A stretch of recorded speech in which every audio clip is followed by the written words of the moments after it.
Hello, and welcome to another episode of Disruptive Dental Science. I'm Dr. Sabiha Bunek, CEO and President of the Dental Advisor.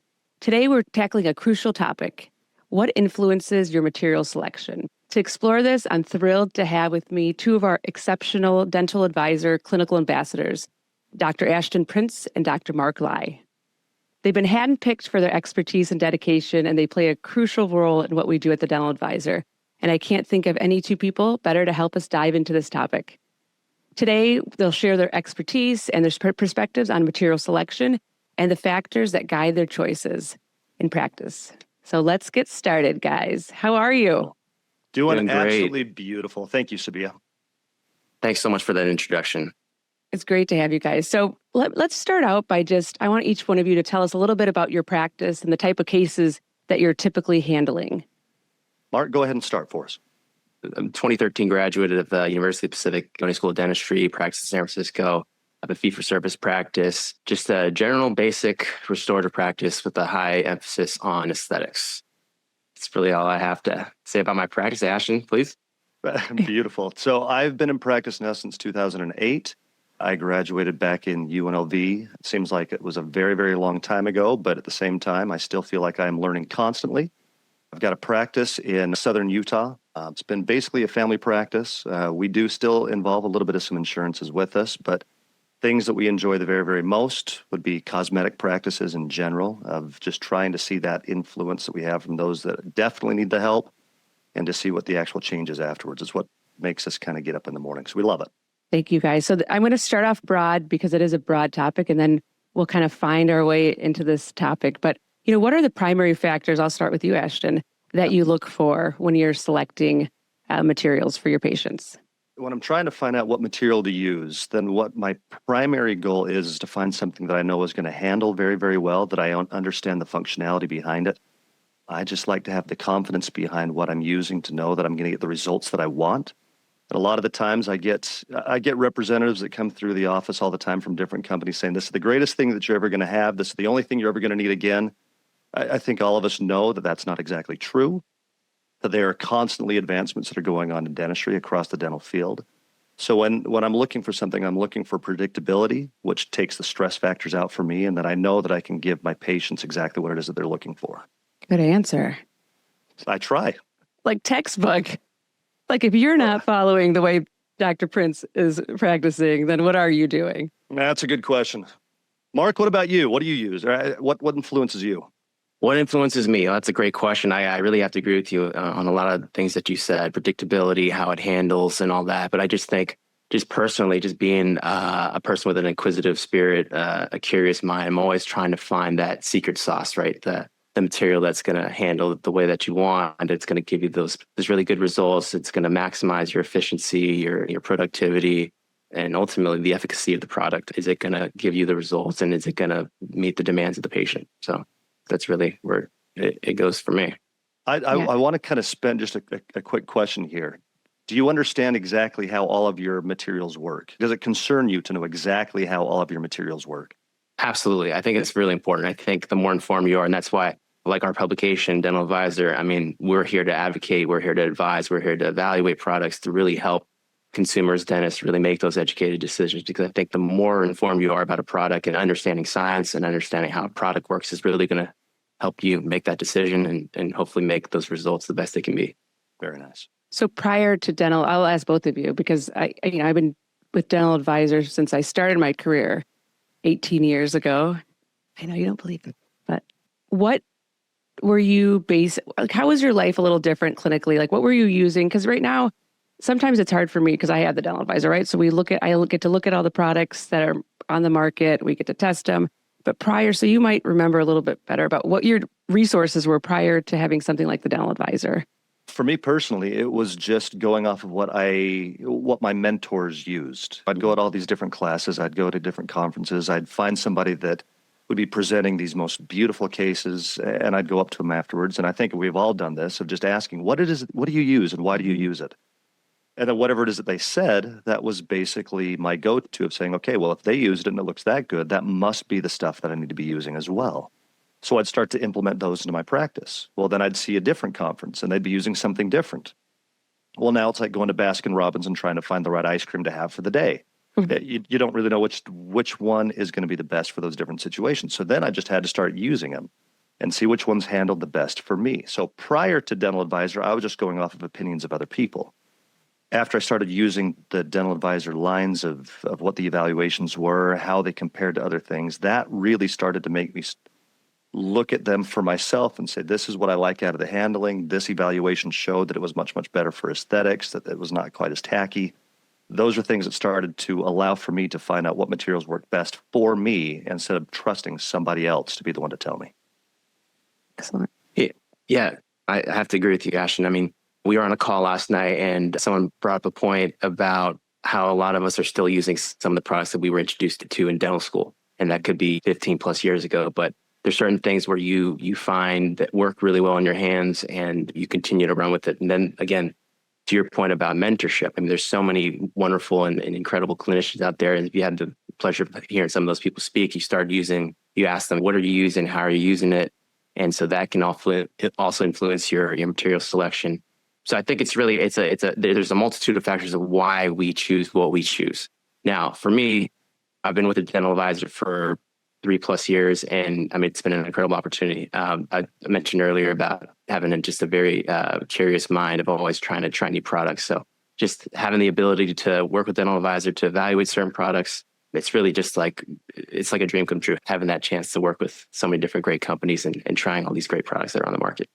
Now, there's so many different products that are constantly coming out that are always out there, and you really do want to understand what it is that's making something better or different from a different company or a different product from what was out there beforehand. And most of the time for us, we just have to initially go off of what we're hearing. But it's not until you actually utilize it for yourself that you really understand. Because we can look at the IFUs, the pamphlets, and everything else to it and say, well, that's a feature that I want to have. Because you're looking at those? Because you're looking at those now, you are. I mean, let's be very honest. I am now. I wasn't Right. beforehand, but I Right. am now. And it's mostly because we've realized that there's so much that is out there that changes, that the only real things amongst Dental Advisor, we started to realize the only things that was going to make you change from what your current product is to something else is either cost of what is out there. If it's much, much cheaper, but it still functions the same way, then that would be something to influence you. Or if you're just so sick and tired of the performance of what your materials are, well, then you start looking for something else to make a change. The only other one that I could ever think of was if I want more out of what my materials are. And if there is something more that I want, I've got to look for those and to be very genuine. And this is not just trying to float your boat here, Sabiha, but Dental Advisor is one of those that I can look for what is there that is different purely because it is something that will actually start to show through a true evaluation of what these materials are without the bias that's behind it. Well, thank you very much. I agree. I couldn't agree more. And I think one part of this too is the research part. So what we all have access to, and many of you, if you look at the research reports, we have a biomaterials research center in Ann Arbor, and we get to test all these products that before they even go into a patient's mouth, make sure that they meet a certain criteria before they even go out to our evaluators. And our clinical ambassadors even have more of a touch on these products. What Dental Advisor resources did you have to research, or is this all kind of new to you? And now are you finding more importance in tying that clinical aspect to the research? Go ahead, Marc. Prior to Dental Advisor, I mean, again, we're leaning on mentors, leaning on some of the educational CE programs that we've attended. I mean, Sabiha and I, we met at the Coyce Center years ago, and so there's so many factors that influence material selection, right? But having the mindset of looking for things that are evidence-based, does the research back up what the product is saying it does? That's very important. But when we're looking at selecting materials, we really have to, again, me personally, I really think it's important to be educated and informed on the science, what the product says it's going to do, and then just sometimes even just reaching out to the manufacturer and getting a sample and seeing how that handles it. Because until you actually work with it, it's very hard to discern and make that decision.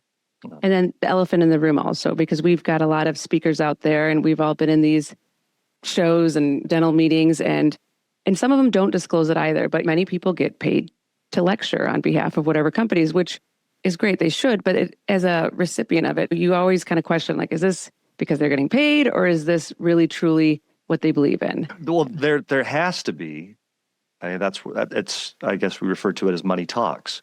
If somebody's getting paid to talk about a certain product, well, then you're going to talk about it like it's the greatest thing ever so that you can be worthy of or earn what it is that you're actually receiving back in some type of an honorarium. That's fine. That's kind of a portion of business. But to Marc's point, when you start talking about how available research is to us these days, you start even getting onto Instagram, you can see stuff that Nate Lawson puts out with the dental tubule. You've got stuff that is out there with Marcus Blatz that he puts out things all the time. And you love to see some of the things that are out there that actually have a little bit of some proof behind it, and then utilize it for yourself and see if you actually agree with it. Because I'll be very sincere. There have been a few things that have come out that I look at and say, I don't know that I agree with that. Or, man, I've never looked at it in that fashion before. And it starts to really get we call ourselves nerds, dental nerds. The three of us are. Let's be very honest. We kind of are. I think we're a little bit of an anomaly when it comes to this. But we love to be influenced by different things and different ideas because it makes us think outside the box. But at the same time, we also have things that we find comfort in. And a lot of the materials that we've used for years and years, like I still use the Filtech Supreme, 3M's Filtech Supreme, because I've always used it and I love the stuff and I haven't been talked out of using something else. And there's a number of different sciences. Now, is any of that influenced by what you started using in dental school? Like, are any of you using what you started using in dental, either of you? The stuff that I used in dental school felt like it was the cheap stuff. And I'm sorry to I'm sorry. University of Michigan, we had some really good products. I won't lie. Where's the hat coming out? And if she says national champion out of this, I'm going to flip out. But you said it now. See, I don't even have to say it anymore. So there's still a lot of people that are using what they use in dental school. And depending on where you went, some products, but many times dental schools will get what they can get in bulk. But there are still a lot of people. I'm surprised when I'm out lecturing too, when you have them raise their hands, and there's products that have just come. They're new renditions of that same product that they're not using. There's innovation and things. So I think what we're doing here is a great service. I really applaud both of you guys for recognizing that in your practice and wanting to do better for your patients. And again, feeding a part of your brain, because I think you're right. We're all dental nerds. And essentially, so many people ask me, Sabiha, you've got a dental practice, you got this dental advisor. If you had to pick one, which would you do? And I couldn't pick one. I mean, there's really not, now that I know what I know, there's no way I can pick a product for my patients without knowing what I do as the dental advisor. I couldn't blindly pick it. I wouldn't be able to there's so much information that I want to get it beforehand before putting it in a patient's mouth. So that's kind of my story about why I'm running this crazy course of the dentistry and dental advisor. But I think it also helps a lot with burnout too, right? I mean, it gives us something else to do. It gives us, we want to do things better again for our patients and for our colleagues. That's just like my 2 cents. I love to be comfortable in what it is that I'm doing at the office. Years ago, I asked myself, what is it that I want out of dentistry? Not what can dentistry do for me, but what do I actually want out of dentistry? And I always said, well, I want it to be comfortable. I want it to be anxiety-free. Good luck to that, let's be honest. But I want it to be something that I get to wake up in the morning and say, I actually get to go in and I get to help people out. And now we say that that's just kind of what you're supposed to say. But for me personally, when somebody comes in and they've got some issues going on, I can look at what resources I have and say, I can actually make this better for you. And then you utilize the things that function and work. So when I told myself, what do I want to get out of dentistry itself? I'm not going to lie. I started looking for those resources, dental advisor being one of them, to see where that could actually help me get to where I wanted to be. To your point, Ashton, about running a practice or just being in dentistry in itself. I mean, there's so many stressors, right? There's so much anxiety. So if we can eliminate one big stressor, that being choosing the right material or having a pretty sound system of what you're going to do in a particular clinical situation, that's going to take a lot of the anxiety out of the other facets that give us anxiety in being a dentist.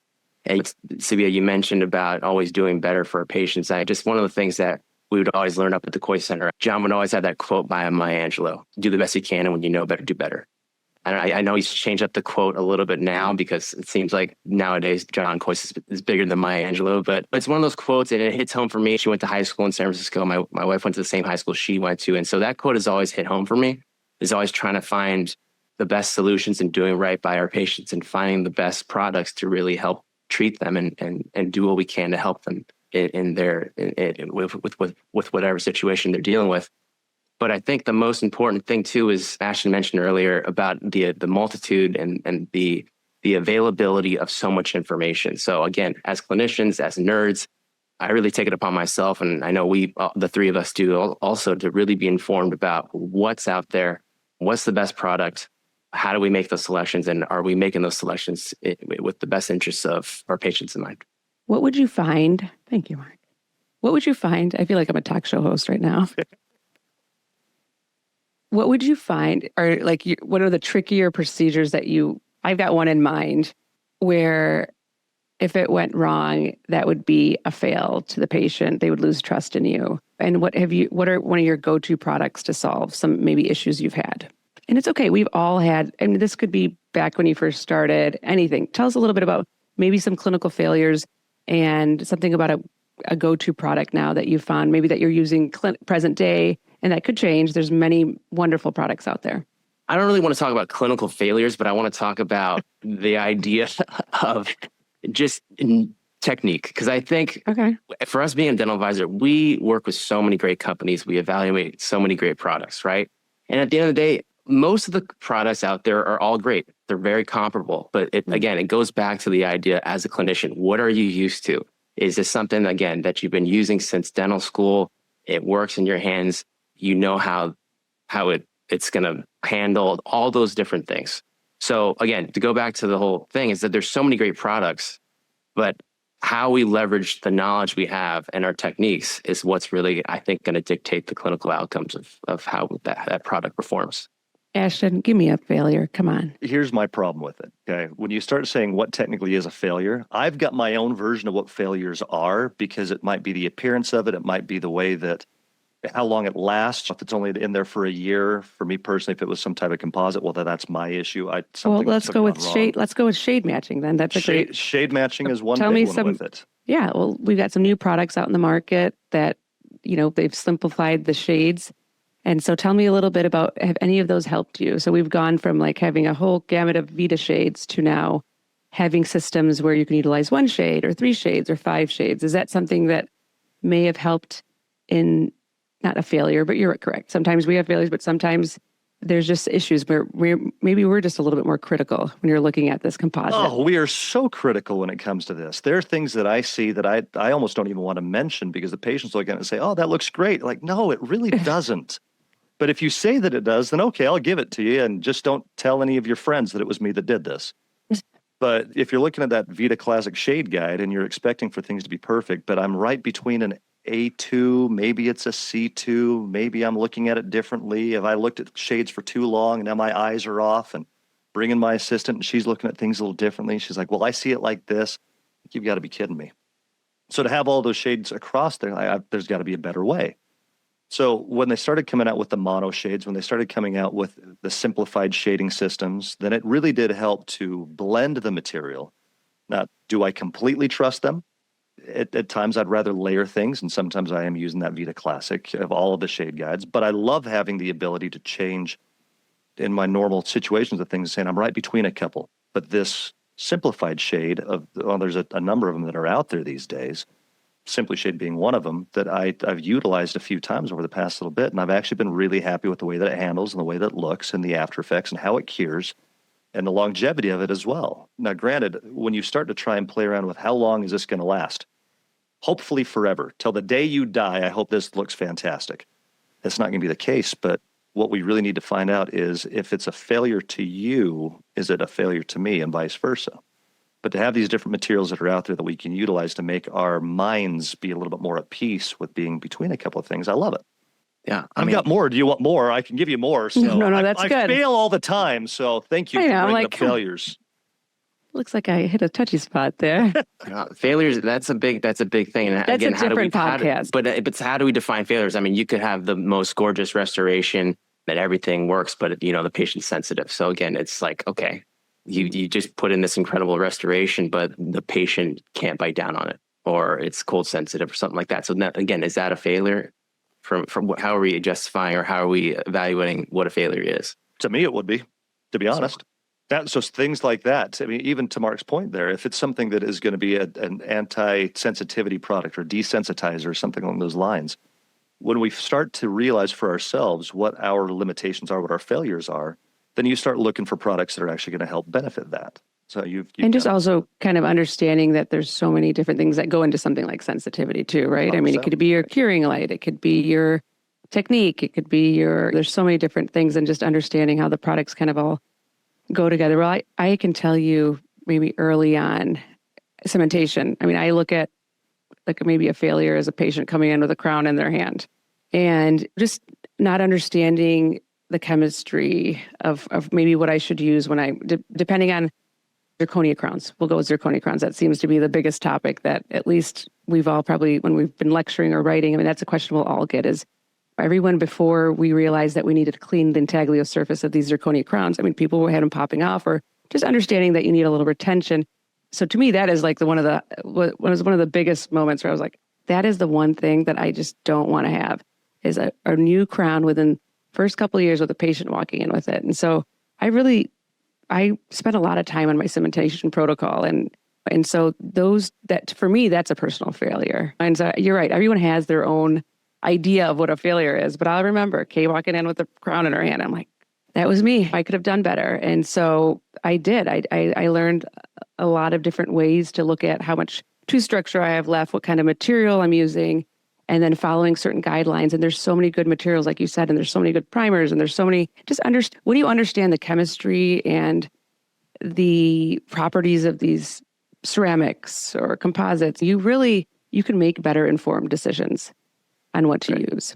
I'm curious, when Kay came in, did she say that it was the crown that failed? She goes, I've got a failed crown here. Or did she say that your cement failed? She just had it in a little pill box. That's one of my favorite moments is honestly when somebody comes in, they said, well, the crown failed me. You're like, no, the crown looks beautiful. Cement, however, not so much. It's just I'm always loving the pill boxes though. I don't know if you've ever gotten that or the little sandwich bags. Sandwich bags. Yeah. Uh-huh. Yeah. The big, the ones that kill me are the big like salad Tupperwares, and you have this mini little restoration in there. It's like, could you have found something smaller? Wrapped up in toilet paper with three things of tape over the top of it, and it's got a mark on it that says tooth. Yeah, that's quality moments right there. That just came off when they were eating bread. That was it. Yeah, it's always bread or it's always salad, right? Exactly. Exactly. So, and on the topic of failure, and Ashton, you mentioned Filtech Supreme and just our materials and material selection. I think us as dentists, we a lot of times choose to stick with a particular product because of the lack of failure, right? Yeah. So you have dentists that have been using the same product or are reluctant to change or switch or try new products because that particular product has been working for so long in their hands. So I think that's another thing too, where it's tough being a dentist because it's based on failure, right? But if you're used to using a particular product and it's worked for so long, why change? Why are we switching? Now that's where you start to look into what is going to influence me to actually change to something else. Do I need to be changed to something else? You can go back to the phrasing, you don't know what you don't know until you realize you never knew. And for something like this, how are we ever going to know if there is something that is better that is out there? That's opening your mind and listening to Sabiha. I'm going to be listening to you guys now. I mean, listen, you guys are having calls without me. This is great. I'm going to be calling you guys like, hey, what should I do? It's perfect. So is there anything that you guys want to add as we're kind of wrapping up this session on what would you have done differently if you're new out of school and you're listening? Are there some things that you would have done differently when you're looking into products? Mark, I'll go quickly and then I'll let you finish things off here. But I was taught years and years ago that a good friend of mine that introduced me to the concept of E minus R equals C. Expectations minus reality equals conflict. So when I started looking for products, I had certain expectations of what my materials were supposed to do. I would look to see what the actual reality is once I started actually utilizing those products. And if I got to a position where those didn't match up, well, there was some conflict that was there. So that conflict for me was failures or different things, or it wasn't exactly what I was expecting for it to be and what I was expected to do. So what would I be looking for? Would I do it differently? Well, yeah, I'd be a little bit more intrigued into the actual sciences behind it to find out exactly what it can do, what the reality of these products actually are, instead of just listening to somebody else trying to tell me what it's supposed to be. I'd be a little bit more of an open mind when I was starting to look at products. And read the instructions. Nobody ever does. But they should. They really should. Every single time they should. Well, it's tough too when you read the instructions and then you go on the lecture, you hear a lecture and the person's not using it the way that the instructions even say. So there's so much information out there. Even back to my dental school days, just being, I call it like the Wikipedia generation, like studying for boards and everything, and every question you have, you're Wikipedia and the information on it. But as far as to your question, I mean, would I change anything? Probably not. I have no regrets on how I started with this journey in dentistry. I mean, having great mentors, attending good CE, surrounding yourself with a lot of incredible clinicians and constantly asking questions, trying to find the right answers, and not necessarily the right answers, but the right answers for you in your practice. Yeah. So I recently heard that success can only happen if it is begun by desire. That if you really want to be good at your craft, if you really want to be a master of what you do, you actually have to have that desire first, and then eventually you can turn that into success. So to Marc's point to things, if you always wanted this to be a successful situation for you, you can make it that way. You might have to go through some certain steps, but anybody can have a very, very successful dental career. Then it depends on how you establish yourself. So Marc, to have no regrets whatsoever, that was a good way to start. I don't think Sabiha and I could say the exact same thing, but that's incredible if that's the case for you. Nicely done. I mean, you talked about anxiety. It's like, how do you mitigate a lot of anxiety? Well, you just got to accept what things are and how things are. I'm from Michigan. It's hard to be so perfect. It's Michigan education. Brutal. Come on. No, you guys this has been wonderful. This is just, again, a very broad topic. We're going to bring both of you guys back and do something and maybe even make it a little bit more product focused based on procedures. But I want to thank everyone who's been listening today. And if you'd like more information on any of the products or anything that we do at the Dental Advisor, please visit our website. And we have detailed reviews and research reports. And as we close here, there's something to think about when it comes to selecting materials. Balancing quality and cost is definitely a thing, but how much of that financial model of practice, like a fee-for-service practice or versus insurance-driven, really impact those choices? And that's one thing we didn't talk about today. So stay tuned, because we will explore a model that maybe there's one model that gives dentists more freedom to choose what's best for their patients, and maybe not. Until next episode, we'll see you later. Cheers. Thank you very much. Thank you guys both for coming. Thank you.